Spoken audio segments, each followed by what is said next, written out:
Oh, thank you, Seth. Maybe it's better because I have such a weird coffee type voice. So, welcome to Daily Game Design. And your lip reading skills would have been put to the test up to this point. So,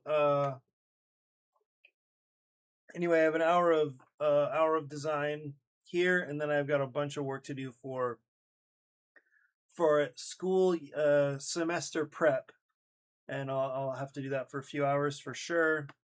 And then, of course, game night. Looking forward to that. Game night competes near the top as being my favorite time of the week, so always look forward to that. And yeah, my parents, they're out shopping. It's not a beach day, so I think they're looking for some Hawaiian style or poly style clothes and doing some other random stuff.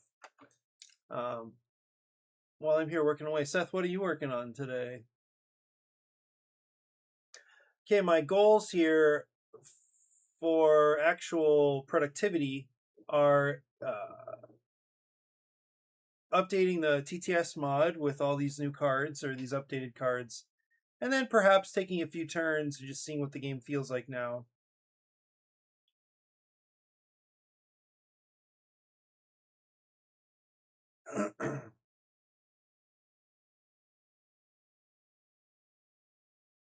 I think there's a really nice variety in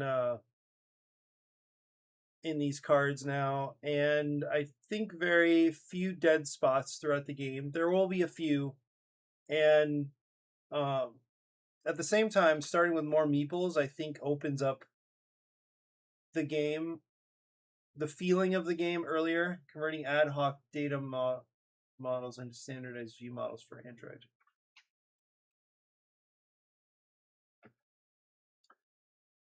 I forget there's so much that goes into some of that stuff. Like, for instance, I was streaming the Bills game off my phone. Everything comes off my phone, my hotspot. This is how I stream now. With, I mean, it is my internet. It shouldn't be. It's not supposed to be so visible. If you're listening, please ignore what you just heard.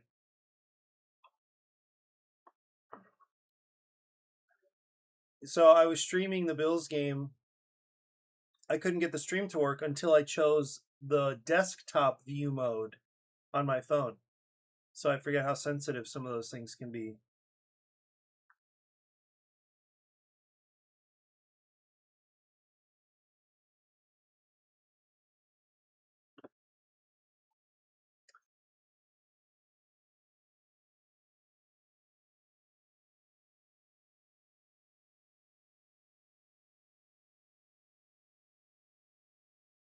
Yeah, so I think, at least I hope these changes are really positive. One of my recurring thoughts is that I need to get back to emailing the CEO of AEG. He spent a little time responding to a submission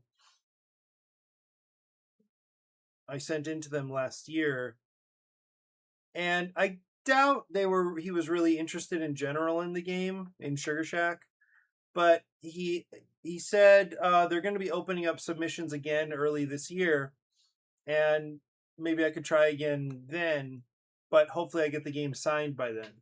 So I don't think he was like really hoping for updates.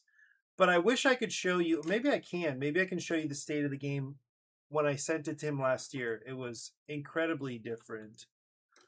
I think it's matured a lot. Still some issues. Still people are not super connecting with it.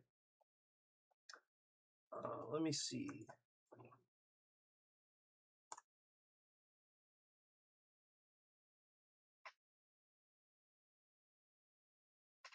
Mm.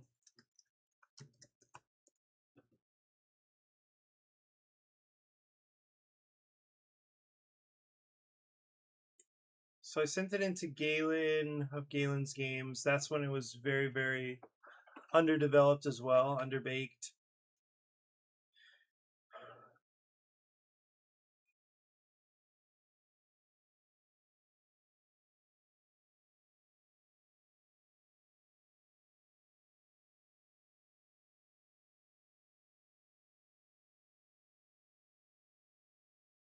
Hmm.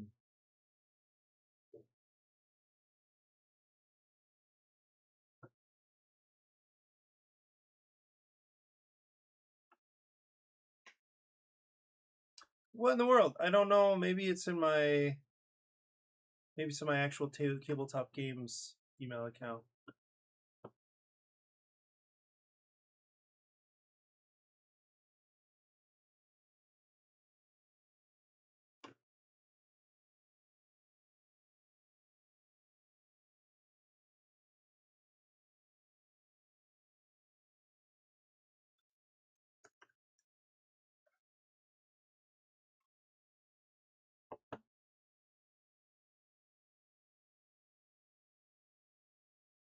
Oh yeah, here it is.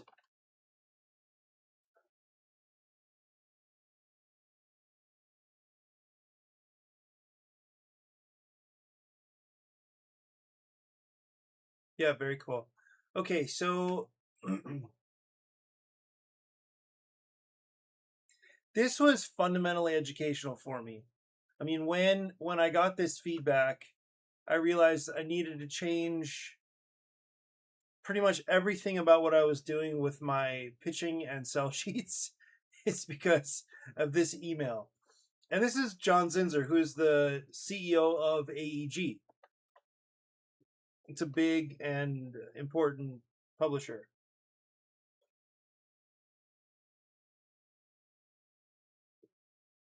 Okay.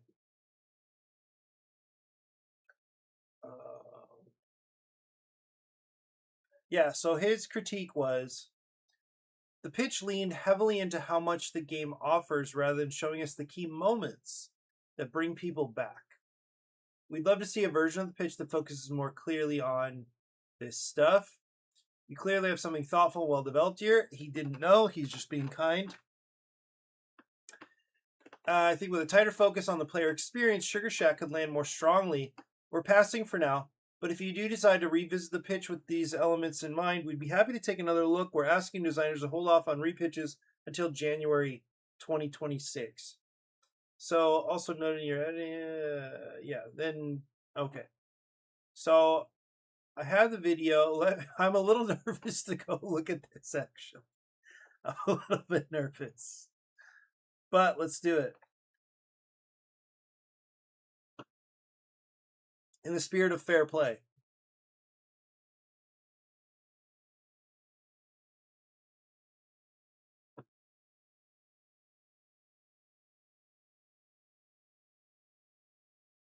Interesting. I forgot that I used Panopto, which I have for my online classes. I forgot that I used Panopto to record this.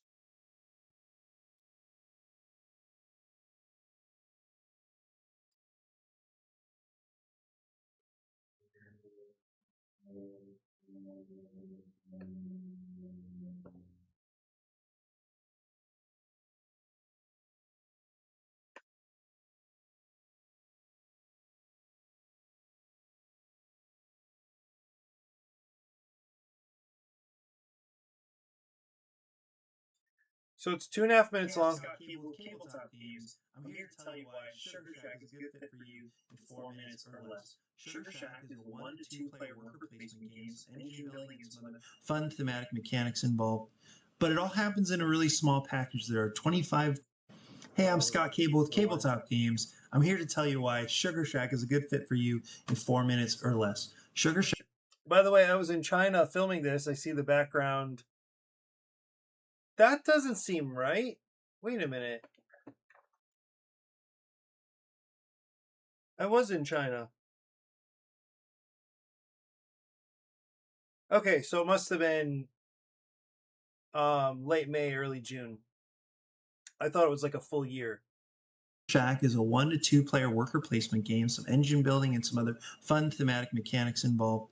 But it all happens in a really small package. There are about 25 cards here, a few more when we expand, some cubes, a few pawns, but that's it. However, despite the small package, there's a lot of variability and depth packed in. I'm looking here at town. There's 8 cards involved. Each card represents a different building players interact with in town.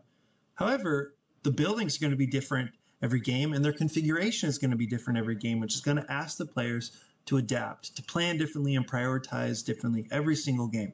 Are they going to be prioritizing in the tug of war for Syrup, the attention of Syrup Inc.? Are they going to be getting a grant that allows them to get an upgrade? They're going to go to the hardware store, but or the used vehicle lot? Are they going to get their vehicle first? Are they going to upgrade their Sugar Shack first? Stopping by the markets on the way. Anyway, lots of fun, juicy choices there in town. But really, what we're here for is the Sugar Shack, the sugar making or the syrup making process itself. So they're going to be tapping trees, getting sap, moving that into their holding tanks. From their holding tanks, the sap is going to travel into the evaporator, and in the evaporator, this is the heart of the game. So in syrup making, there's so much water content in the sap that they're constantly boiling off this water. So much so that it's something like 40 to 60 gallons of sap becomes 1 gallon of syrup. So they're just constantly boiling.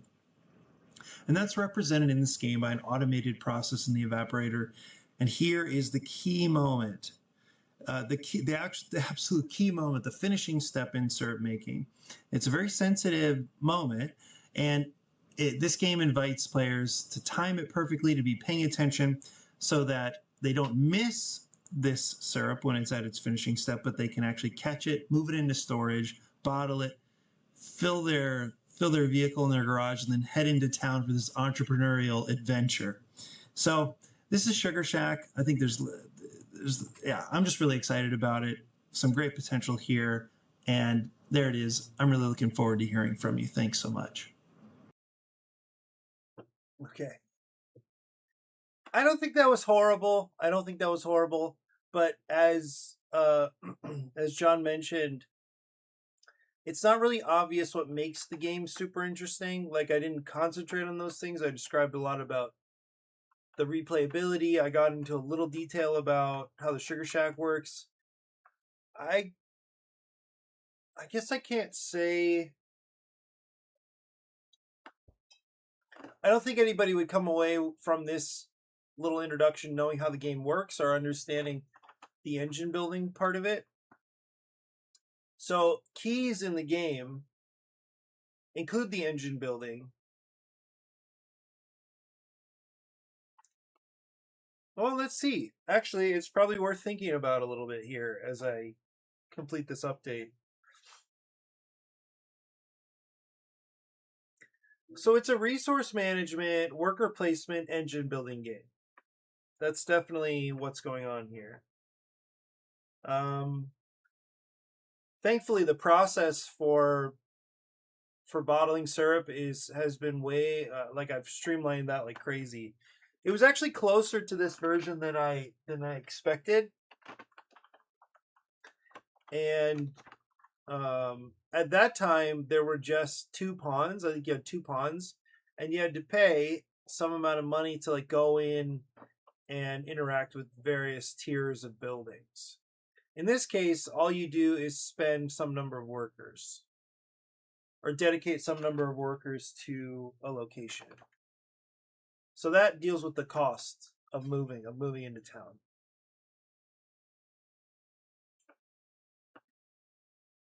So I think becoming more flexible on the number of workers was helpful.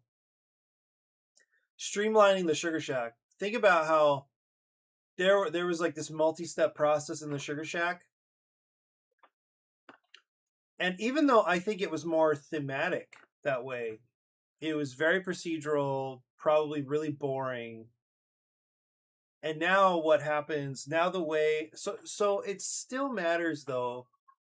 Like, the managing of the Sugar Shack is still an important feature of the game because it is your flow of cubes. Generally, you can get cubes from other places, but this is the source of the majority of your cubes. And the timing still matters because what happens in this case is that instead of going through a bunch of steps at the end of a small round where things happen automatically, maybe, you know what, I'm just going to update the mod in TTS because that I kind of need it to illustrate how the game flows very differently now. This is my last question: was 3 workers worth it? The reason I kind of liked 3 workers is that it made I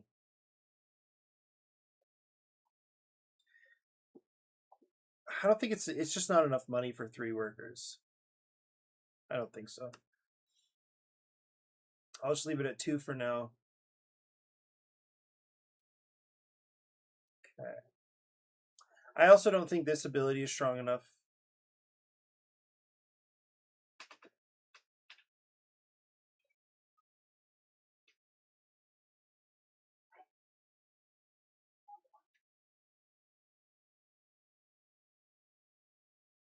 Okay, I think that's it. So I just need to...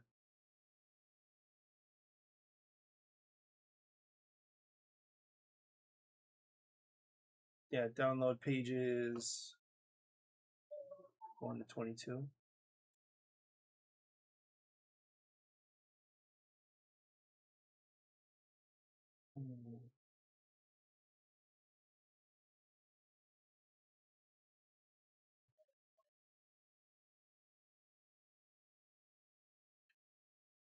So I've removed... Yeah, I've definitely streamlined out a bunch of stuff. It's this crazy, like, expansion contraction issue. And I feel like it's a kind of a yo-yo thing. And I think it's good. I think it's good to experiment, expand, add a little more, and then cut some back. Try adding some more, cutting some back. And I think what it does is kind of like circling around. It's almost like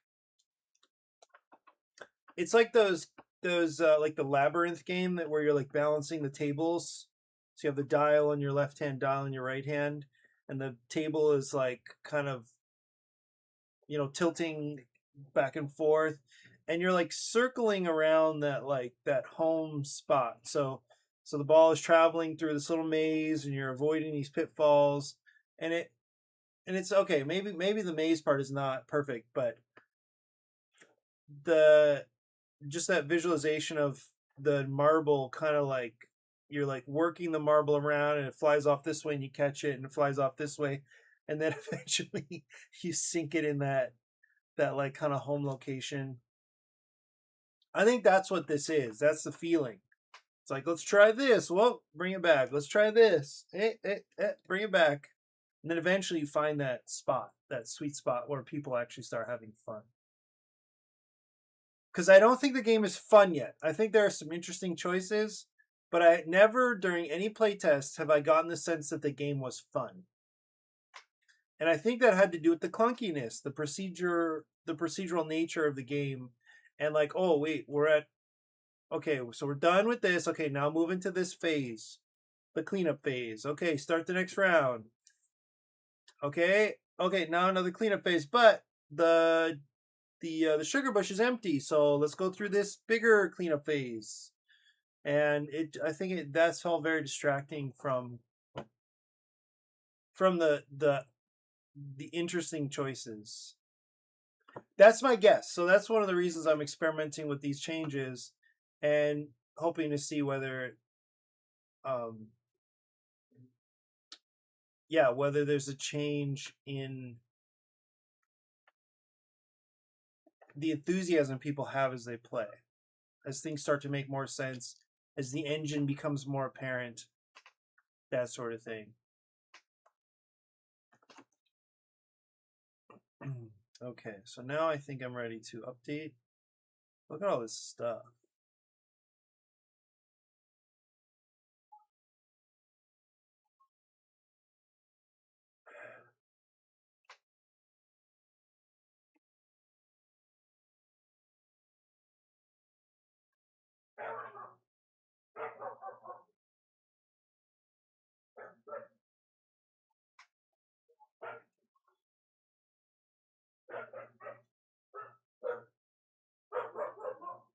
That's crazy. All the stuff that was open, Steam was not one of those things.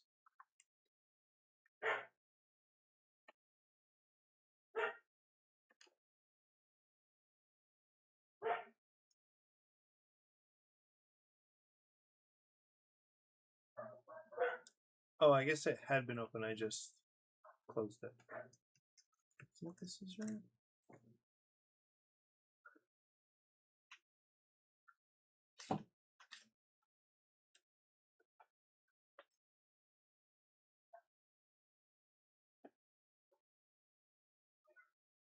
Hmm.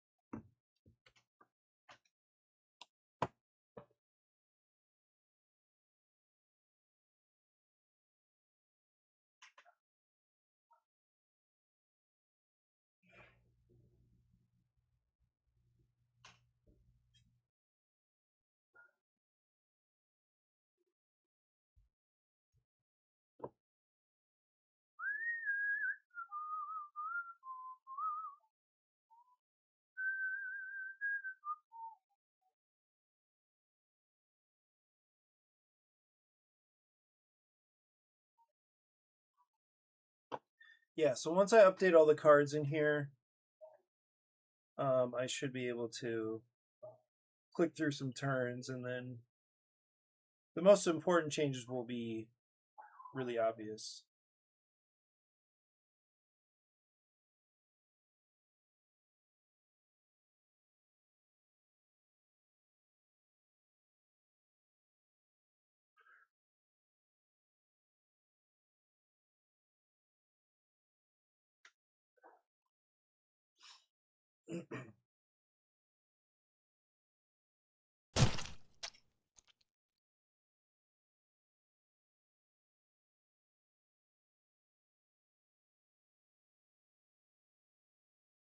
I sent a pitch over to Paul Solomon too, and I doubt I'll hear back from.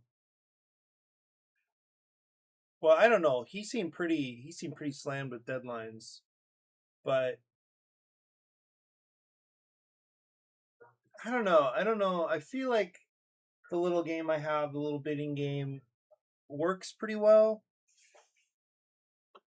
I just don't know who would be a good fit for. That's all. Okay, so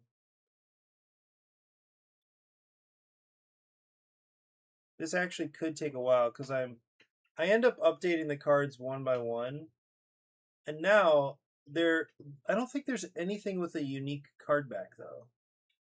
So I really could just update everything once. I think. Oh wait, I need to rotate everything.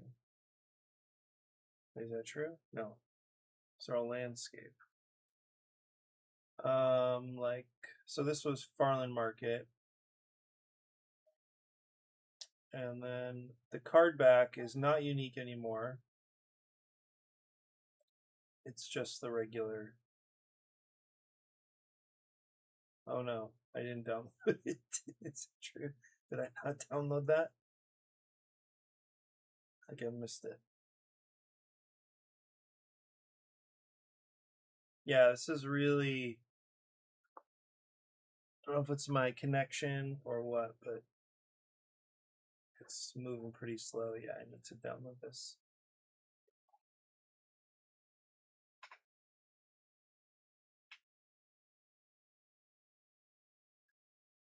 The current page.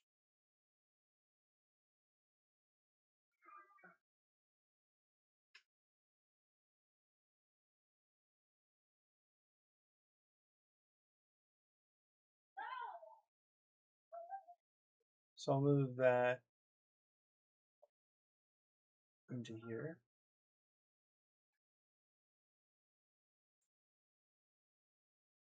Close this.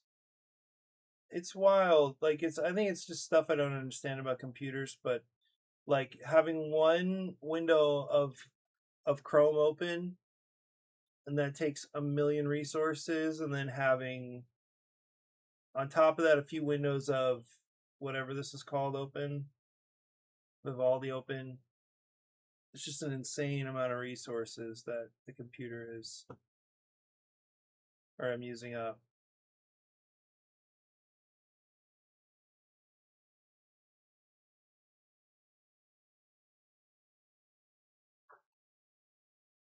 Okay, yep. Yeah, and I know I changed community projects, but I think I only need to change the face.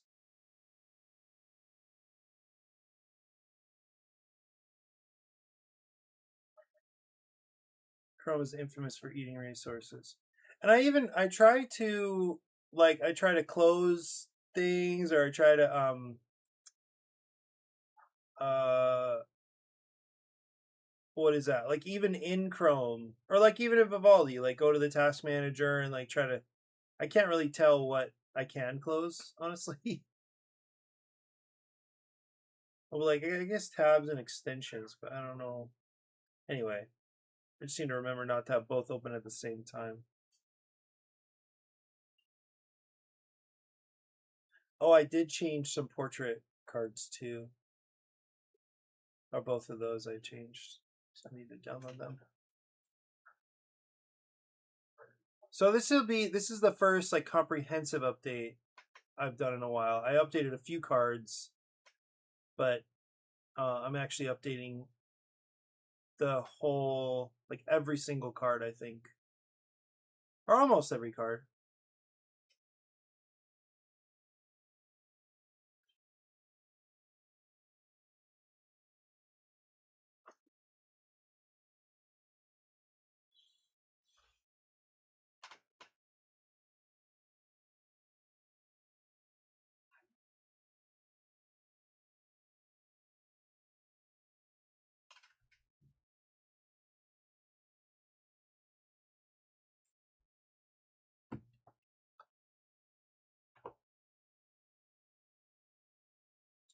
So Seth, we're still working on. Actually, I should know today whether we'll have a location for that mystery dinner thing.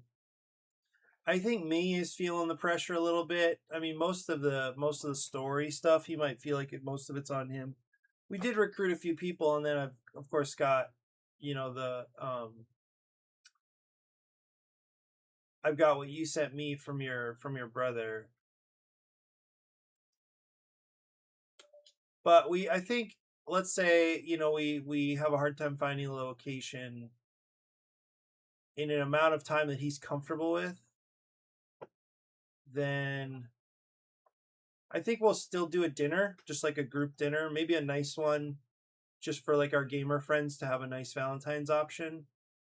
But I think it would just be more like a little kind of like maybe a little entertainment, like maybe a couple of us could do some live music and stuff like that. I'm not too sure what we would do. Some of that's up to Ming. Like if he pushes the eject button, pulls the ripcord on working on the story. Okay, I think that's everything. So this should have the regular good. Okay, perfect. This is the grant office.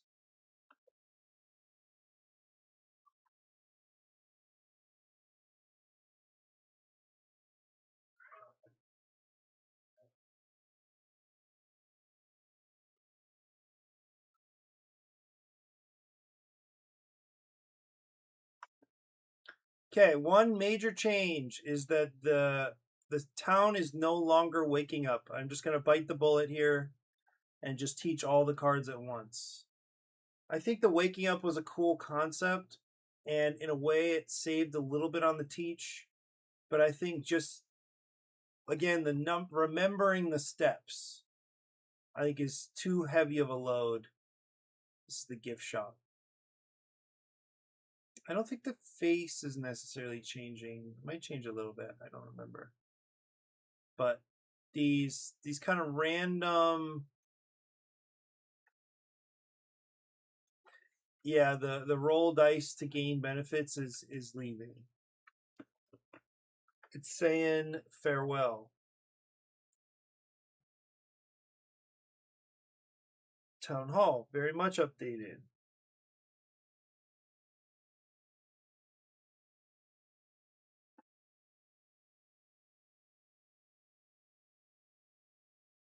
This is the hardware store. Hardware store. The face, I'm pretty sure, is the same.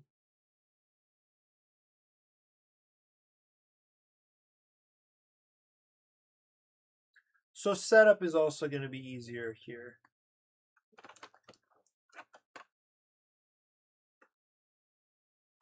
I don't think Closer Be Market's changing at all, but I'm just going to do it just in case.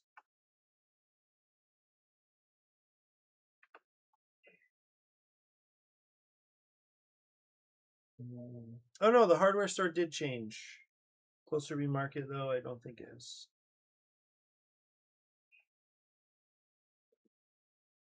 Big changes coming to Syrup Inc., though. I'm excited about those. One thing I completely eliminated, or at least I'm going to try, is the like gaining active meeples, or gaining meeples to like your active staff area. What was it? Syrup Inc. So that type of meeple is gone.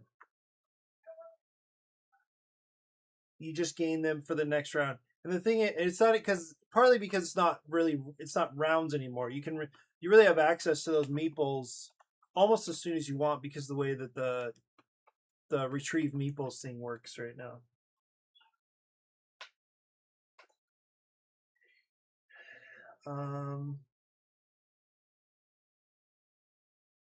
The back should be the same. Okay, I'll come back to this.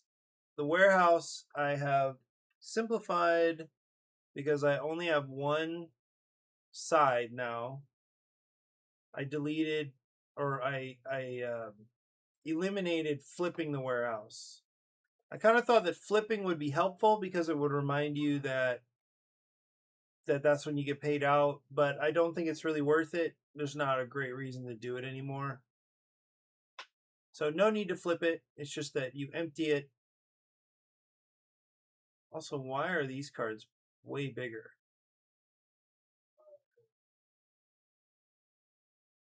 Is it my perspective? Okay, they're not. They were just in a different place.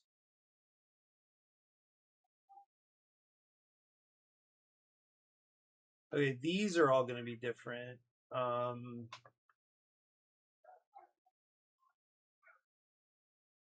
Okay, Sugar Shack. Big changes coming to the Sugar Shack. What's going on here? Maybe it'll be this one then. And then I guess it would be starting 2.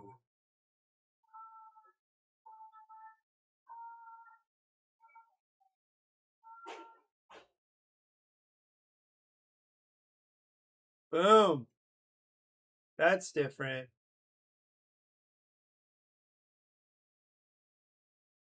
And I can just copy it, I guess. So I'll just delete that.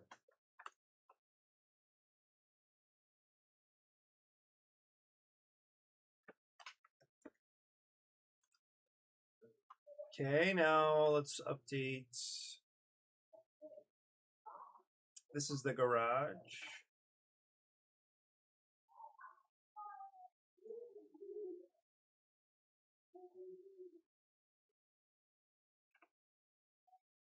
It's still not satisfying in that, like, the directionality is, I think, always going to be an issue here. But at least you don't have to think of this as a multi-step process anymore. I think that's what's going to be the advantage here. I mean, when it comes to like moving the cubes around. Oh, the staff card changed significantly.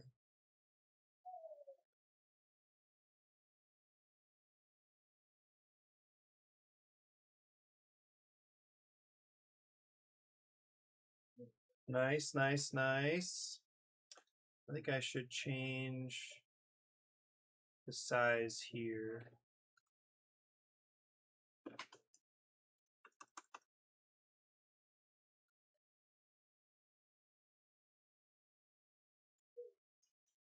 Okay. Oh, I don't need this the blue arrow anymore. Didn't realize that. Okay, but the staff looks different because these are the starting staff, and then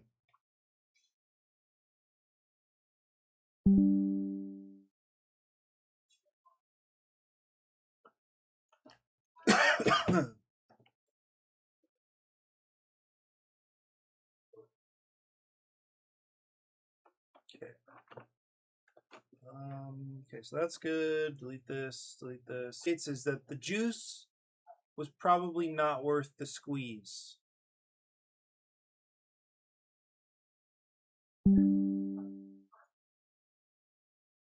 Okay, we're hitting some instability now.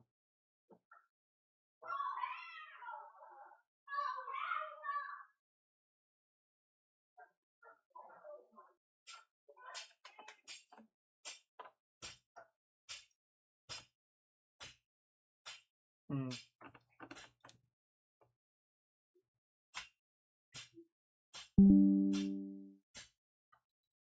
Hmm.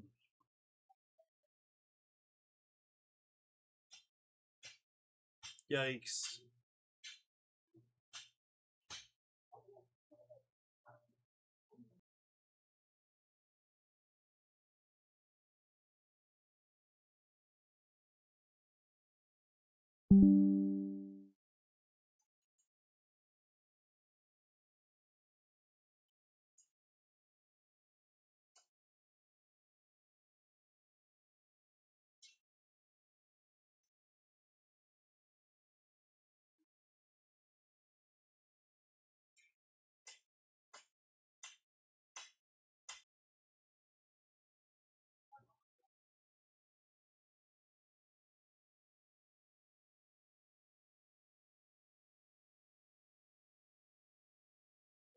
Yeah, sorry, my connection's been super unstable for the last 3 or 4 minutes.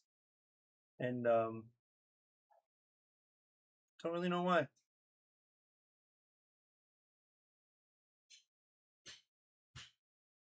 Yeah. Hmm.